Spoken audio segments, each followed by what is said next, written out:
Baik, assalamualaikum warahmatullahi wabarakatuh. Waalaikumsalam warahmatullahi wabarakatuh. Alhamdulillah, Sobat Man Channel, hari ini kita lagi berkunjung ke sebuah tempat namanya PLUT, PULT, PLUT gitu. PLUT. Nah, itu ada kepanjangannya. Kepanjangannya adalah Pusat Layanan Usaha Terpadu.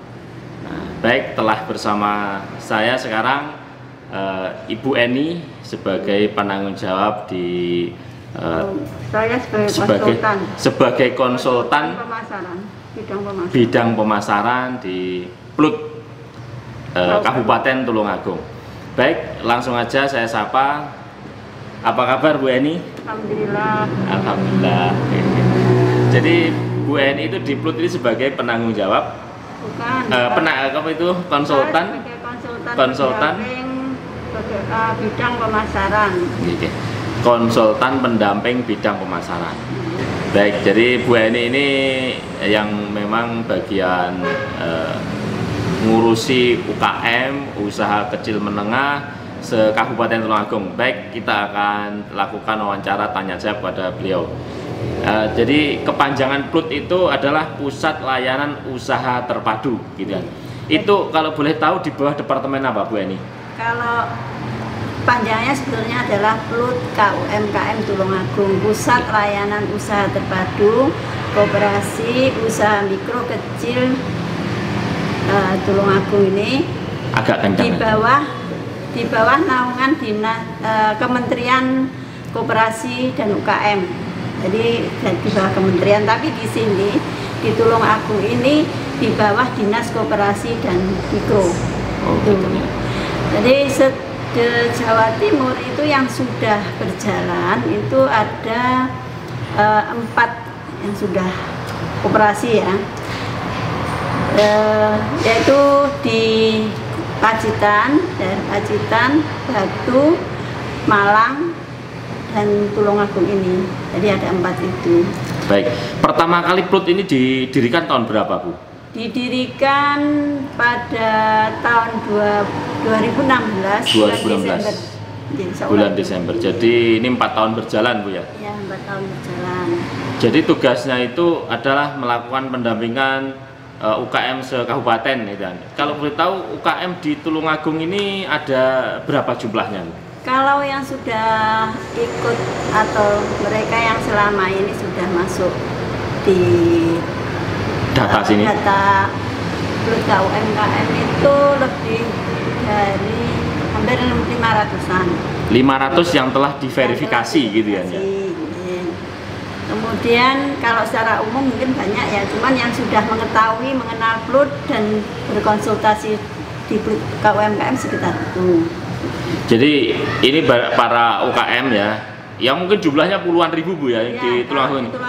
Yang melakukan konsultasi di PLUT ini masih 500. Sekitar lebih kurang 500. Masih 500. Jadi bagi pemirsa pelaku UKM yang merasa punya produk, terus ingin produknya itu dikenal lebih luas, ingin lebih laku produknya, atau perizinannya seperti apa, ingin dibantu, silahkan datang ke PLUT gitu Bu ya. Dan mungkin ada tarifnya atau mungkin bayar berapa gitu Bu? Tidak, ini non komersial, tidak komersial Nah, di sini. Jadi jangan takut, ke PLUT gratis Bu ya. Gratis. Layanan gratis, ya. Seperti itu. Gratis dapat air mineral lagi nanti gitu. Jadi tidak usah takut, tidak usah malu. Semua pelaku UKM dilayani sama dengan baik, akan didampingi agar produknya itu secara perizinan. Ya, ini mungkin nanti saya Gitu ya? jelaskan Oh, ya, gitu apa ya? sih fungsinya PLUT. Oh ya baik. Mungkin lebih terinci di sini. Oh iya. Ya. Jadi sebentar Bu, saya tanya dulu ya. Oke. Jadi PLUT itu melakukan pendampingan gitu. Sekarang saya tanya. Konsultasi dan pendampingan. Oh gitu ya. Jadi fungsi PLUT itu secara lengkap itu apa Bu? Ya. Secara lengkap fungsinya adalah meningkatkan kualitas kerja koperasi dan UMKM. Kemudian meningkatkan kompetensi SDM koperasi dan UMKM, meningkatkan produktivitas potensi unggulan daerah yang dikembangkan oleh koperasi dan UMKM. Kemudian selanjutnya meningkatkan akses pembiayaan koperasi dan UMKM melalui lembaga keuangan bank dan non-bank, kemudian meningkatkan jaringan usaha dan kemitraan koperasi dan UMKM. Jadi di sini fungsinya secara keseluruhan apa yang dibutuhkan UMKM nanti akan ada di Blut ini. Karena di Blut ini nanti akan melayani konsultasi bisnis, pendampingan atau mentor bisnis, promosi atau pemasaran melalui IT maupun e-commerce. Kemudian ada akses ke sumber pembiayaan, pelatihan bisnis juga ada, networking dan kemitraan usaha. Kemudian di kementerian biasanya ada hibah ya, itu nanti kita bantu dengan pembuatan proposal. Kemudian ada layanan pustaka entrepreneur itu. Jadi di Blut ini ada 5 konsultan yang siap membantu para pelaku usaha ini untuk meningkatkan atau menjadikan mereka sebagai UMKM yang bisa naik kelas. Jadi contohnya ini yang ada di buku tamu ini, biasanya mereka datang ke sini untuk konsultasi dulu dengan produk-produk yang dimiliki. Ya. Kemudian dari konsultasi ini apa yang menjadi permasalahan mereka akan ditindaklanjuti. Jadi di 5 konsultan itu mempunyai fungsi masing-masing. Yang pertama itu konsultan bidang kelembagaan, ini yang akan membantu pelaku usaha dalam hal perizinan. Perizinan, yang pertama perizinan. Jadi perizinan baik IUMK, PIRT maupun halal, kemudian BP-POM ini akan kita fasilitasi dan kita bantu. Jadi UKM tidak sendirian intinya kan? Tidak, insya Allah akan selalu kita dampingi. Ya. Jadi mulai awal sampai dengan mungkin perizinannya keluar itu nanti akan kita dampingi. Baik ya. Selanjutnya Bu yang nomor 2 tadi. Yang nomor 2 konsultannya produksi, bidang produksi itu nanti akan mendampingi pelaku usaha dalam bidang produksi, kemudian packaging. Jadi kalau biasanya teman-teman itu kalau produksi kemudian packagingnya belum bagus, itu akan nanti yang kita kritisi dan bagaimana sebaiknya supaya produk-produk tersebut laku baik di pasar intern maupun ekstern, baik di daerah setempat bersifat nasional maupun untuk ekspor gitu. Jadi tergantung nanti teman-teman itu kepentingannya di mana. Jadi packaging atau bungkusnya bagaimana menarik itu ya, bisa istilahnya diberi konsultasi dari sini ya, gitu ya. Nanti akan kita dampingi oleh konsultan pendamping produksi. Ya. Yang nomor 3 Bu? Yang ketiga itu adalah pembiayaan, konsultan bidang pembiayaan. Oh gitu. Jadi yang pelaku usaha butuh dana bisa dibantu begitu ya. Nanti akan kita fasilitasi, misalkan kita akan punya mitra-mitra bank, gitu, bank itu ya yang nanti akan kita bantu. Atau kalau ada hibah atau mungkin apa gitu. Kalau mungkin kementerian ada hibah itu nanti yang membantu bagaimana membuatkan proposal untuk produknya itu yang nanti kita ajukan untuk hibah tadi, nanti kita akan bantu membuat proposalnya. Yang nomor 4 Bu, yang nomor 4. Yang nomor 4 itu adalah konsultan bidang pemasaran yang kebetulan saya sendiri. Marketingnya gitu ya. Bagaimana laku keras, booming, viral gitu ya. Ya itu kita bantu dalam hal pemasaran baik pemasaran lokal maupun internasional. Jadi go ekspor. Ya, go ekspor. Jadi nanti teman-teman yang produk-produknya sudah kita ikutkan kurasi itu kalau untuk yang ekspor. Tapi yang lainnya, misalkan kita juga melayani mendampingi pemasaran produk lewat misalkan Shopee, marketplace gitu ya. Marketplace ya, lewat e-commerce itu kita dampingi juga. Di Blut ini kita ada 2 gedung ya, ada 2 lantai. Iya. Yang lantai pertama ini adalah untuk display produk-produk teman-teman. Ya. Jadi semua produk-produk yang di sini nanti adalah semua produk teman-teman di Kabupaten Tulungagung, dan semua pelaku usaha boleh menitipkan produk di sini gratis. Ya, silakan pelaku usaha yang punya produk titipkan produknya di sini gitu kan, kasih displaynya gitu kan, bawa ke sini agar dikenal oleh masyarakat luas. bahkan bisa dipromosikan ke luar negeri gitu kan. Ya, betul. Jadi nanti kita juga punya marketplace lewat www. Oh gitu. Apa marketplace-nya? Webcis Tulungagung. Oh, Webcis Tulungagung. Itu nanti akan ada produk-produknya teman-teman pelaku usaha yang sudah kita gitu. Khusus produk Tulungagung. Ya, khusus. Cara mendaftarkannya? Langsung ke sini. Saja. Membawa sampel produknya. Kita foto. Kemudian kita upload di Webcis. Wah, mantap, digital marketing. Jadi di samping itu kita juga berusaha memasarkan produk-produk teman-teman pelaku usaha ini di luar kota. Jadi misalkan sampai Kediri, Malang atau kemanapun juga itu di Tangerang itu sudah ada produk yang kita pasarkan di sana. Kalau lantai yang kedua Bu, isinya apa itu? Jadi kalau lantai yang kedua ini adalah ada ruangan untuk yang apa namanya, kalau yang di pimpinannya, jadi pimpinan Plut itu ada ruangannya di atas, manajemennya di atas ya. Kemudian konsultan juga ada di atas, terus ada lagi satu ruangan yang khusus dipakai untuk pelatihan. Jadi pelatihan gitu. Untuk meningkatkan SDM. Tadi yang terakhir kan belum saya sebutkan ya, yang konsultan bidang SDM tadi ini akan membantu Bapak. Yang kelima berarti ya, yang kelima itu konsultan konsultan bidang SDM sumber daya manusia. Ya. Ini urusannya otak guys ini. Jadi akan membantu pelaku usaha, misalkan kok kesulitan dalam pemasaran, dalam memasarkan produk lewat medsos, itu nanti akan dibantu. Ya, bagaimana cara membuat edukasi digital marketing kayak spesifiknya nanti. Juga pelatihan-pelatihan lain yang berhubungan dengan kebutuhan pelaku usaha. Jadi bisa tempat untuk pelatihan. Kapasitasnya berapa itu ruangan untuk pelatihan itu? Satu ruangan yang di satu ruangan khusus itu sekitar 25. Tapi kalau misalkan pelaku usahanya lebih dari 25, ini nanti ada ruangan aula yang luar ruangan yang nanti kita pakai untuk pelatihan. Sampai maksimal? Maksimal kalau lesehan bisa 100, tapi kalau pakai kita kursi itu ya sekitar 60-an.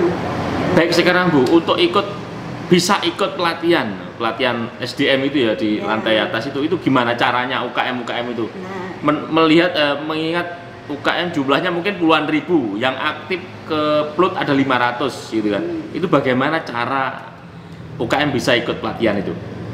Biasanya kita data dulu dari data-data yang sudah masuk. Jadi kan tadi kan kita melayani konsultasi, juga melayani juga kita mendampingi mereka, baik pendampingan produk maupun pendampingan langsung ke pelaku usaha. Jadi kita data mungkin dari yang datang 1 bulan, misalkan ini ada 30 orang yang datang ke Plut. Mereka yang dibutuhkan apa? Misalkan mereka ingin pembukuannya yang selama ini atau akuntansinya kurang bagus ya, itu ingin belajar seperti itu, nanti kita data. Jadi kita data, oh ini yang dibutuhkan ini, pelaku ini butuhkan ini, dia membutuhkan pemasaran produk, kemudian membutuhkan untuk pengelolaan usaha. Jadi kita pilah-pilah. Setelah itu nanti kita maksimal yang kita biasanya kalau rutin itu kan 25 pelaku usaha, nanti akan kita dampingi, kita kasih pelatihan untuk itu. Jadi misalkan ingin menambah pengetahuan tentang bagaimana membuat produk atau packaging yang bagus, itu nanti juga akan kita dampingi atau kita adakan pelatihan. Jadi ada info awal atau kita kita tahu apa, kita harus mengetahui dulu apa sebetulnya kebutuhan dari pelaku usaha itu. Makanya pelaku KM ya sering-seringlah ke Plut sini agar Anda sekalian pelaku usaha itu mendapatkan informasi lebih awal gitu kan. Ada apa gitu kan, program-program apa. Tapi kalau Anda sekalian punya produk tapi nggak pernah ke Plut sini, ya Plut sini mungkin ya nggak kenal dengan Anda gitu kan. Makanya untuk agar kita sebagai UKM itu naik level ya harus sering-sering lah ikut pelatihan meningkatkan skill cara membuat produk yang baik, yang benar, sampai cara marketing, digital marketing seperti itu. Biasanya di dinas itu biasanya kan juga ada program-program pelatihan ya. Jadi nanti dari data awal yang kita terima dari kita ambil dari pelaku usaha yang sudah datang atau mungkin konsultasi gratis. Kita juga punya sebetulnya untuk konsultasi yang namanya Petaku. Petaku ini pelayanan terpadu koperasi dan usaha mikro kecil tadi. Ini bisa pelaku usaha bisa konsultasi datang ke Plut atau secara online gitu. Jadi nanti ada webnya juga yang nanti akan kita berikan datanya ke jenengan, nanti bisa diupload kalau pelaku usaha ingin konsultasi secara online juga. Ini waktunya 24 jam, tergantung nanti masing-masing konsultan itu bisa dihubungi atau tidak, itu tadi tergantung itu. Jadi selalu selalu memberikan waktu untuk pelaku usaha untuk berkonsultasi dan bisa nanti kita tindak lanjuti dengan pendampingan. Gitu. Baik, ini pertanyaan yang terakhir Bu, ini kan mengingat sekarang 6 bulan 7 bulan ini ada pandemi COVID-19 ya, itu dampaknya dibanding tahun yang kemarin ya, dampaknya yang sangat terasa itu UKM yang bergerak dalam bidang apa, makanan, minuman, atau mungkin produk-produk yang seperti apa yang kena dampak Bu sekarang? Rata-rata dari hasil pendampingan dan konsultasi secara online itu semuanya terdampak. Rata-rata semuanya terdampak dan rata-rata penurunan omset mereka itu sekitar 70%. 70%? Ya, daripada sebelum tahun yang lalu, dibanding tahun yang lalu ya. Tapi teman-teman yang mereka yang bisa memanfaatkan peluang, jadi misalkan apa sih yang harus kita lakukan dengan produk kita yang sekarang ini kok tidak bisa laku di pasaran seperti yang dulu. Ada teman-teman yang mereka punya entrepreneur kewirausahaan untuk itu ya, untuk mengembangkan, yang bisa membaca peluang bagaimana produk dia memanfaatkan peluang yang ada. Jadi misalkan yang craft tadi itu dia kerajinan tangan maksudnya ya. Craft itu bukan hanya kerajinan tangan, tetapi misalkan eco print itu yang seperti yang di sana itu biasanya kan membuat produk-produk berupa baik batik maupun eco print gitu, itu. Ya. Kemudian ada lagi konveksi itu yang memanfaatkan peluang dengan membuat masker. Gitu. Jadi mereka tetap bisa bertahan dengan mengembangkan produknya. Seperti itu. Kemudian yang makanan minuman itu biasanya mereka itu kebanyakan beralih, yang dulu misalkan dia jualan di tempat-tempat yang sudah disediakan, sekarang di rumah saja memanfaatkan peluang itu dengan menggandeng Grab misalkan seperti itu. Jadi pemasaran mereka lebih banyak beralih ke online. Go online. Ya. Gitu ya. Tapi di sini ada juga yang bisa tetap bertahan dan tidak goyah dengan adanya COVID. Ini produk berupa bipang. Bipang itu dari ini ya, beras itu ya? Ya, itu. Karena setelah saya adakan wawancara pada mereka itu, kenapa mereka kok bisa bertahan di pasar, padahal yang lainnya itu rata-rata mengalami penurunan omset. Mereka bisa tetap bertahan di situ karena pasar mereka adalah pasar tradisional kebanyakan. Jadi yang belanja di pasar tradisional saat pandemi itu tetap. Jadi walaupun ada aturan mungkin yang kemarin sangat pembatasan, tapi kebutuhan untuk pembelian produk itu kelihatannya tetap bisa bertahan. Seperti itu. Terus sekarang upaya-upaya yang mungkin dilakukan Plut, terus atau mungkin dari hasil gali strategi pemasaran seperti apa yang telah dilakukan oleh UKM yang tidak kena dampak itu seperti apa Bu? Bisa diceritakan agar bisa menjadikan inspirasi bagi UKM yang kena dampak gitu. Jadi maksud saya gini, apa yang dilakukan PLUT itu kan agar bisa membantu UKM yang kena dampak. Mungkin dari menggali informasi strategi dari UKM yang tidak kena dampak. Terus strategi yang tidak kena dampak itu kan bisa menjadi inspirasi UKM yang kena dampak kan gitu kan. Kalau mungkin yang tadi yang tidak kena dampak itu karena pasarnya kan pasar tradisional. Pasar tradisional. Nah, yang lain kan tidak mungkin dipasarkan di pasar tradisional. Gitu. Nah, yang tidak yang terdampak ini kebanyakan mereka ingin pasar produknya kan juga ingin laku. Yeah. Karena pandemi itu kan membutuhkan untuk stamina, kemudian vitamin untuk tubuh ya. Yeah. Jadi mereka ada yang membuat produk jamu tradisional yang yang disangrai seperti itu. Jadi sudah langsung minum. Jadi sudah cuma disedot dan langsung minum. Itu juga merupakan salah satu alternatif mereka untuk supaya produk atau omset mereka bisa bertahan di tengah pandemi. Ya, jadi ada peluang ya. Jadi kalau kita lihat virus itu ya, hari ini belum ada obatnya, belum ada vaksinnya. Cara yang kita bisa lakukan adalah meningkatkan daya tahan tubuh gitu ya. Jadi produk-produk yang diyakini bisa meningkatkan sistem kekebalan tubuh itu akan dicari hari ini. Jadi silahkan, kalau kita melihat, saya sendiri juga pelaku usaha, salah satu usaha saya adalah produk yang bisa meningkatkan sistem kekebalan tubuh atau imunitas. Jadi berbasis produk dari lebah. Kami dari Mutiara Alam, peternakan lebah Mutiara Alam gitu. Sebagaimana channel yang kami buat sekarang ini adalah namanya Man Channel Bu ya. Jadi Man Channel itu ada kepanjangannya. Iya. M-nya itu menggali potensi. Oh. Ya.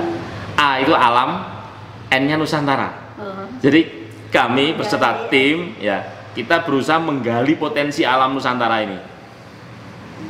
Setelah kita gali ya yang belum layak standar harus distandarkan dulu, terus kita akan promosikan, kita akan bantu promosikan bahkan sampai ke luar negeri gitu.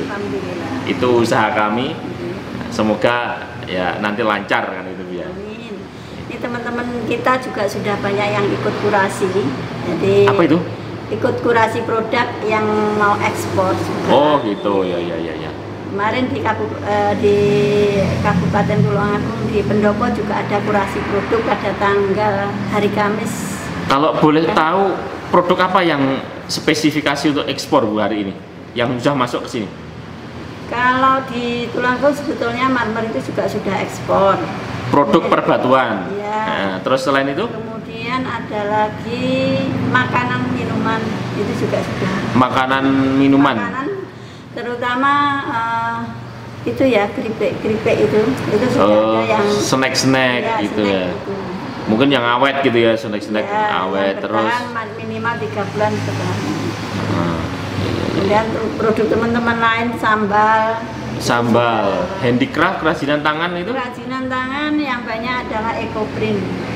Ecoprint itu maksudnya? Ecoprint. Seperti kain itu yang gitu ya. Batik cuman bukan di batik. Oh, yang kain di print gitu ya. Iya, ecoprint. Yang ini namanya kain batik apa ini Bu? Kain batik ecoprint, istilahnya yang seperti ecoprint ya. Oh ini. Apa sih keunggulannya kain ini Bu? Ini pakai pewarna alami. Gitu. Jadi alhamdulillah seperti ini langsung diambilkan dari daun-daunan kayak ini pepaya. Kemudian ini daun singkong kalau nggak salah. Jadi ini nanti kita di sini di kain yang itu yang sudah ya, dimotif. Jadi motifnya bukan kita seperti membatik itu, tapi langsung dari bahan-bahan alami semua. Ini lampu kamar.